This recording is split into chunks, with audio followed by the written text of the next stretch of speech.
When talking about American V8 engines of the 20th century, the collective memory often automatically calls out the Chevy small block or the Chrysler Hemi, icons tied to the drag strip, NASCAR, and the showroom wars. But there was another machine, less celebrated, that once stood at the absolute peak of size, an 8.2-liter engine block, equivalent to 500 cubic inches, the largest ever installed in a mass-produced post-war passenger car. That was the Cadillac Big Block. It existed to affirm a philosophy. Absolute power comes from smoothness and excess. With Cadillac, especially under the shadow of Cadillac, power wasn't meant to show off, but to make a 2-ton body glide in silence. But the big question still remains. In a world that began to fear gasoline, emissions, and efficiency, is bigger really better? Or was this massive V8 block just a mechanical dinosaur, born in the right golden age and slowly dying as the era turned its back? Today, we'll trace the entire life cycle of the Cadillac 472, 500, 425, and 368 to find the answer. By the mid-1960s, Cadillac was still Cadillac. Bodies as long as runways, interiors like living rooms, and a driving feel that put smooth ahead of everything. The 429, introduced in 1964, had once been enough to save face, but it gradually got overshadowed by rivals. Chrysler had the 440, Lincoln had the 462 and 460, and Cadillac suddenly realized an uncomfortable truth. The old engine had reached its limit. It couldn't be bored out any further and still remain safe, durable, and up to the brand's standard. And so, in 1968, Cadillac rolled out 472 cubic inches, equivalent to 7.7 liters, as an answer. On paper, the 472 made 375 gross horsepower and 525 pound-feet torque, numbers that put the emphasis in the right place: torque. From a technical standpoint, the 472 was an important pivot. Cadillac chose an over-square layout, a 4.3-inch bore, larger than a 4.06-inch stroke. It sounded like the thinking behind engines that like to breathe, but Cadillac had no intention of turning it into a race motor. They used that geometry to achieve strong airflow, smooth combustion, and thick torque in the low RPM range. A 10.5-to-1 compression ratio showed they were still living in the era of good gasoline and confidence in performance before the storm of fuel and emissions arrived. What mattered even more was something few people mention: the maintenance philosophy. Cadillac claimed they cut about 10% of the parts and 25% of the gaskets compared to the previous design. For a Cadillac buyer, this wasn't about saving money like an economy car. It was about ensuring one thing: the car always ran smoothly, leaked less, caused fewer hassles, and the feeling of standard of the world wouldn't be ruined by small annoyances. In 1970, the 500 cubic inch block, 8.2 liters, appeared as a privilege reserved for the Eldorado, a heavy front-wheel drive coupe so luxurious it nearly defied physics. On paper, it was 400 gross horsepower and 550 pound-feet torque, numbers beyond dispute. But what stayed with you wasn't the horsepower, it was the feeling of torque moving the car with ease. Cadillac chose a square design with both bore and stroke at 4.3 inches, balancing breathing capacity and piston travel. But just as Cadillac reached its peak, the sky began to darken. In 1971, at the corporate level, GM was forced to face a new reality: unleaded gasoline, the common regular fuel, and constraints that kept tightening. For a high-compression big block, that was a suspended sentence. If they kept the compression ratio as high as before, spark knock would become a nightmare, destroying pistons, bearings, and even Cadillac's velvet-smooth reputation. So the compression ratio fell from around 10:1 to 8.5 to 1, a straight cut into heat and performance. As a result, the numbers started to thin out. The 472 dropped to about 345 gross horsepower, the 500 to about 365 horsepower. Then, in 1972, the rating standard shifted to SAE net, meaning power was measured under real-world conditions, with full accessory loads, exhaust, and equipment. Things gross ratings had often ignored before. If you only looked at the figures, you'd think Cadillac had lost an entire era overnight. The 472 down to 220 horsepower, the 500 down to 235 horsepower. But the truth was elsewhere. Many cars still pulled hard, still had torque to spare. The world had simply changed what it called power. From 1973 to 1976, emissions control hardware began wrapping around the engine like chains.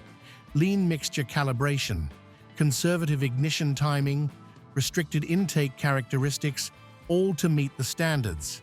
And you started to feel it when you pressed deep into the throttle. The engine still had baseline pulling force, but it no longer wanted to climb. Maximum RPM was held back, only around 3,600 RPM in its late-life context. 1976 was an emblematic low point. It was the final year of the 500 cubic inches, and also the moment people realized a bitter paradox: an 8.2-liter engine, once the peak of excess, now made only about 190 horsepower in carburetor form, a number that almost sounded insulting if you still remembered 1970. But it wasn't a joke. It was the consequence of an entire chain of forced decisions. Lower compression, different fuel, a different rating standard, tighter emissions, and America's new priorities. By 1977, Cadillac entered a phase that many big block lovers saw as a betrayal. The fuel crisis had left a scar. Emissions standards kept tightening. And more importantly, Cadillac's own bodies were being downsized to cut weight and consumption. A massive 472 out of 500, smooth and durable as it was, became hard to justify in the boardroom. So Cadillac killed off the old big block line and introduced the 425 cubic inches, about 7.0 liters, still based on the familiar architecture, but smaller, tidier, and about 100 pounds lighter. In carburetor form, output was around 180 horsepower, while some configurations could reach close to 195 horsepower with better fuel control. The numbers didn't excite anyone, but Cadillac didn't sell excitement. They sold the feeling of ample low RPM pull, so a DeVille or Fleetwood could still glide, still lift the driver off the seat with a half-throttle push. Only now, everything had to happen within a new framework, cleaner, more efficient, and less showy. Then, in 1980, the last breath of this line arrived in the form of 368 cubic inches, about 6.0 liters. Output was only around 145 to 150 horsepower, and by then, everyone understood. Huge was no longer an advantage. This was also a historical marker in the saddest sense. The 368 became the last big block GM would put in a passenger car as a statement. After that, America moved into a different chapter. In 1981, Cadillac partnered with Eaton to deploy cylinder deactivation. When the car cruised steadily under light load, the system could automatically shift from 8 cylinders to 6, even down to 4, cutting fuel consumption while still preserving the V8 feel. The mechanism was deeply mechanical, deeply American. Solenoids intervened in the rocker arm valve train, so certain cylinders stopped opening and closing their valves. With the valves closed, fuel and spark were cut. The pistons still moved up and down, but now they only compressed and expanded air, like air springs, reducing pumping losses and saving fuel. On the engineering drawings, everything looked like a clean future. But the future doesn't forgive half-baked technology. The injection system at the time was mostly throttle body injection, a single-point setup, like an electronic carburetor, not port injection that could control fuel for each individual cylinder. When you shut down a bank, the fuel mixture and intake airflow became hard to balance, while the engine still had to keep switching states with real-world load. And then the biggest problem surfaced: the control brain. The ECU of that era was too slow. The algorithms were still crude, and the sensors and feedback weren't fast enough to do something as delicate as turning cylinders on and off smoothly. The result was exactly what Cadillac buyers hated most: a jerky, hesitant feel, sometimes as if the car were arguing with itself. Cadillac rolled out a series of updates and recalibrations to salvage it, but the reputation was already damaged. Among owners, the story spread like a sad piece of folklore. Many chose to cut a wire or disable the system, so the V8 returned to a fixed 8/8, accepting worse fuel economy rather than enduring an unrefined experience. The V864 thus became a PR disaster.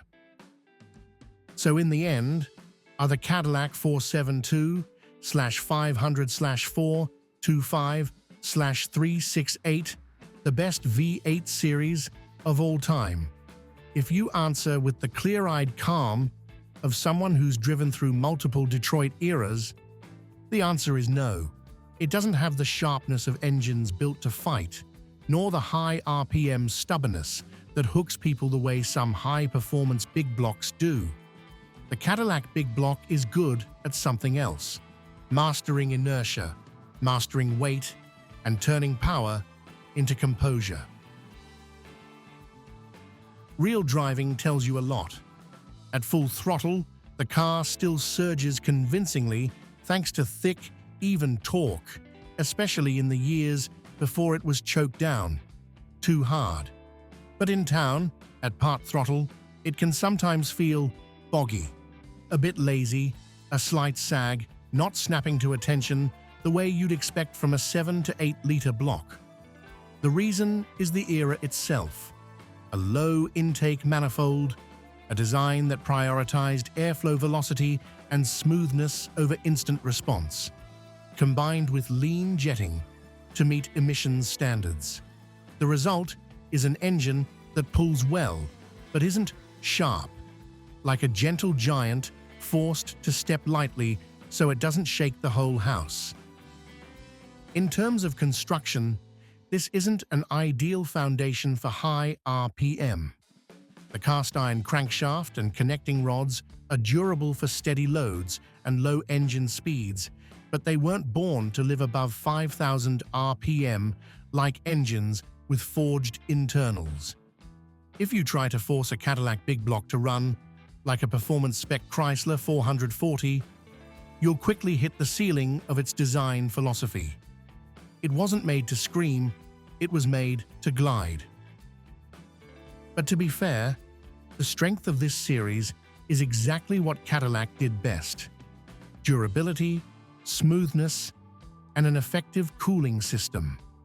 These are engines that can run for hundreds of thousands of miles under the right conditions, delivering luxury in the true sense, not the kind of fake luxury built out of options.